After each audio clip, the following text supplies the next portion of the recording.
Welcome to Mafunzo New Curriculum, boys and girls, wherever you could be watching me. This is Mafunzo New Curriculum Television, coming to you live and direct from your teacher, Mwangangi Philip, all the way from Hospital Hill, a big school in these areas of Westlands. Now, today in our visual arts subject, grade 5, I want to talk about some areas that have been raised by quite my followers, quite a many followers, including year 5, year 6, year 4, and who am I have to take care of my customers, or rather my followers. Now, as usual, should you have any comment, do not hesitate, put it in the comment section, and I'll be in a position to shout you. Then, as you put your name, as you put your comment in the comment section, don't forget to put your name, the school you are in, and the grade you are in. So as that now I can mention you. Welcome all the followers, wherever you could be watching me, whether here in Nairobi, Mombasa, Kisumu, Machakos, Kitui, Mandera, Garissa, Lamu, Msambweni, and many other places, and also in neighboring countries, Uganda, Ethiopia, Sudan, just to name a few, and also our larger continent of Africa, and also Europe, and even the Far East. Nowadays, we are reaching even the Far East, China, Korea, Japan, and what have you. So today, there are issues that have been raised by some of my followers. For example, there are so many techniques in visual arts that you can use to create pictorial composition. Like one wants to know, is wondering, how how do we go about, in crayon etching? How do we go about in crayon etching technique? In other words, this boy wants to know the steps to be followed when you are conducting, when you are making, when you are preparing a pictorial composition based on crayon etching. There are quite a number of steps, and I'll just sample a few. Number one, you need, in this technique, cover before anything else. It is very advisable, and it is not only crayon etching. Any other technique you are doing, you could be working at home. You could be working here in your college, in your school, and what have you, in your class. It is very important you use newspapers and then cover the working surface.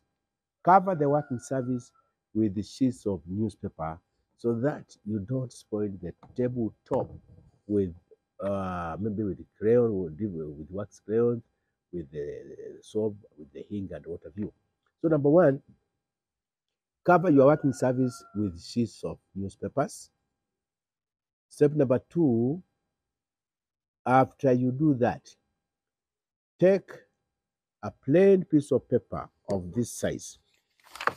Plain piece of paper of this size. It can be A4, like this one of mine. Plain. And then you draw the borderline. That one, you know how to draw the borderline? Draw the borderline. Then after that, you divide your paper into portions. So in each portion, cover each portion with a layer of colored crayon. If you have divided your paper into 10 portions, portion 1 cover with red, B with another different color, that way, that way. And remember also, we are using just a limited number of colors. You can repeat those colors, provided they are not neighborly.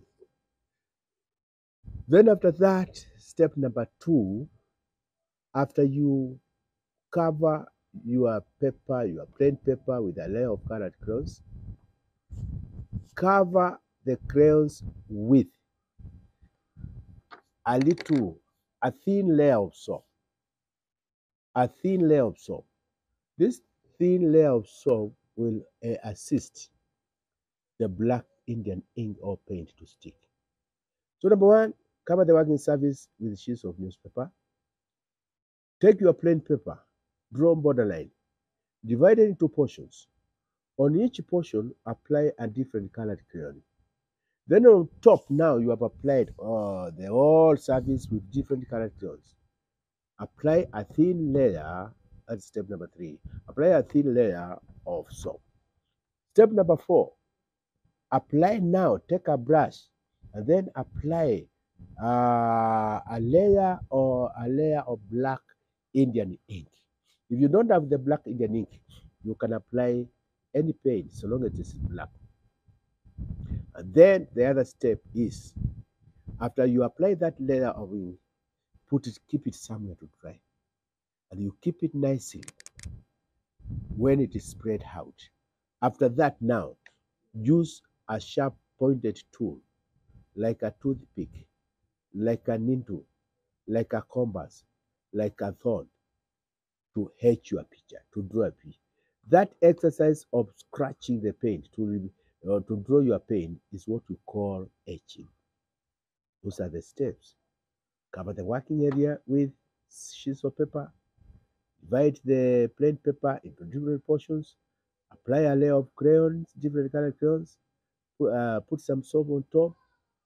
Apply a layer of black ink or paint. Keep it somewhere to dry. Then start now scratching. Now, then somebody else was asking, what are the safety measures to be observed when collecting materials for weaving? There are quite a number of materials. Some of these materials they can be very poisonous.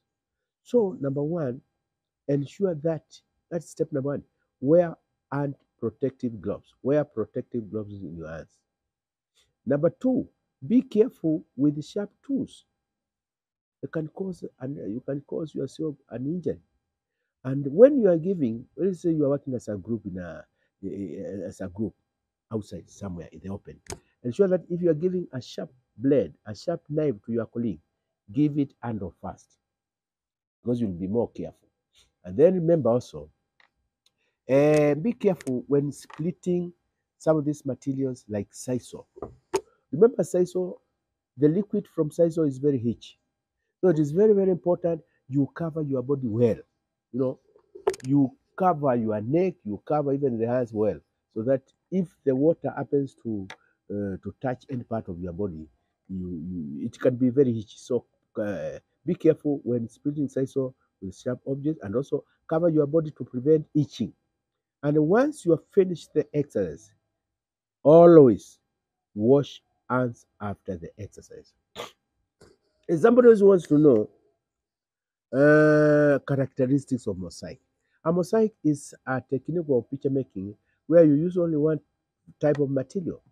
So some of the characteristics are number one is that a mosaic is meant, or strictly, a mosaic is meant of only one type of material. Number two, the materials in mosaic they should be stuck on a flat surface. And then the spaces in between, that's number three, the spaces in between stacked materials should create a design or a pattern. The spaces in between the stacked materials, they should create a design or a pattern.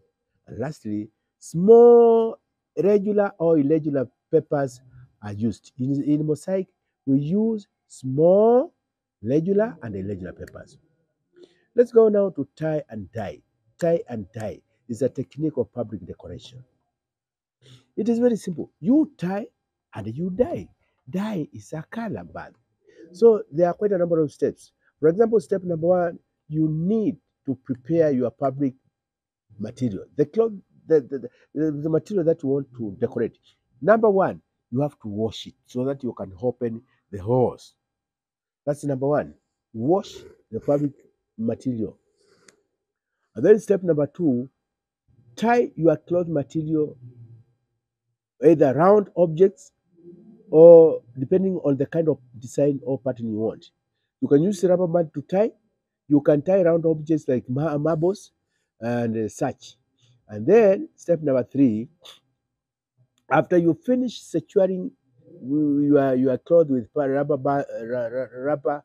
based and objects, prepare now. Go ahead and prepare the dye bath. And remember the dye bath. Always wear gloves. As you prepare the dye bath, don't forget those other angles which make the color fast. After you prepare your dye bath, dip. The next step is dip the cloth material into the dye bath. Then after that, turn it there inside until it acquires enough of the dye. Remove it, and then let the cloth material dry. Let your fabric dry. Once it dries, untie those areas which you are tied to reveal the pattern on the side. Then the final one is to wash your fabric, dry it, and then you can go ahead and wait. Those are the steps in tie and dye. And last but not least, yeah, in the creative arts, there's something we call exhibition. Exhibition, it simply means you display what you have produced in art. If it is a drawings, if it is a painting, you display for others to see what you have done as a class, as a group. Now, when you are displaying this artwork,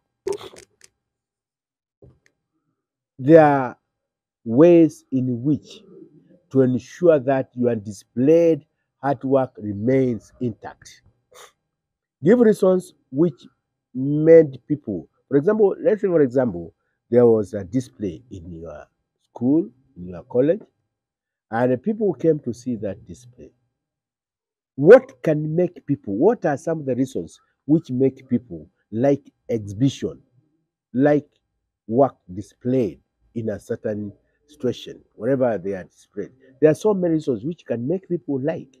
Number one, if the displays are arranged in rows, the displays, if they are arranged in rows, so that one can move and then turn around, seeing the other one going in rows. And something else that can make people like your display are if the displays are well arranged. And number three, if the displays are well labeled.